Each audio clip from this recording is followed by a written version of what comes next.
qorshe dagaal oo ka dhana ciidan iyo dowladda xilligan ay dejinayso ciidamo laga daadgureeyay Muqdisho oo la geeyay Gaalkacyo iyo saraakiil ka qayb galay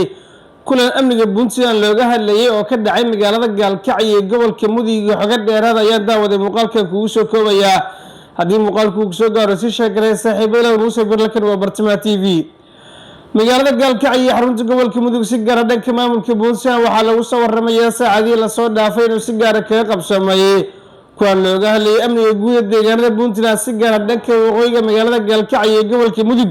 waxaana kulankan intii isugu badan diiradda lagu saaray arrimo la xiriira amniga deegaanada maamulkaasi kulankan waxaa ka qayb galay wasiir ku-xigeenka wasaaradda amniga gudaha maamulka Puntland sidoo kale saraakiil ciidan waxaana si gaar ah diiradda loogu saaray dhaqaaqyada ciidan ee sameynaysa dowladda federaalka ee Soomaaliya oo ciidamadii ugu badnaa ka dadgureysay magaalada Muqdisho geysayna magaalada Gaalkacyo iyo xarunta gobolka Mudug waxaana ciidamadan la qorsheenayaa sidii la warinayo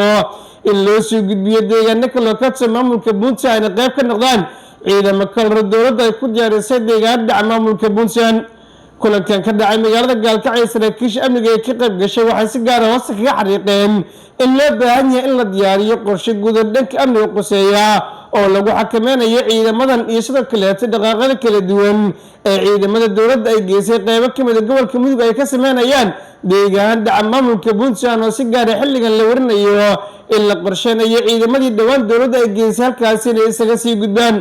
ciidamadii ugu badnaa oo wata gaadiid dagaal ayaa lagu soo waramayaa dowladdu inay ka dejisay magaalada Gaalkacyo waxaana si gaar loo tilmaamayaa in qorshaha guud uu yahay ciidamada inay ka mid noqdaan ciidamo kale dowladdu ay ku diyaarisay magaalada Gaalkacyo sida ay qabaan saraakiisha amniga Puntland sidoo kale xubno si gaar ah u dhaadhiyay arrimaha amniga oo si gaar ah kaga hadlay ciidamada dowladdu ay ku daadgureysay magaalada Gaalkacyo lana warinayo in ciidamo kale hor la doonayo dowladdu inay geyso magaalada Gaalkacyo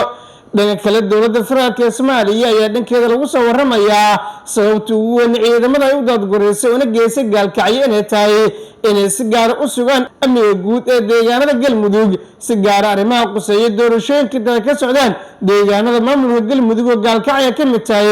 magaalooyinka ay ka dhacayaan loona asteeyay doorashooyinka isku sidkan ee xilligan sida adka looga diyaargaroobayo deegaanada maamulka Galmudug lama oga qorshaha dowladda federaalka ee Soomaaliya ay si gaar kaga dimacsan tahay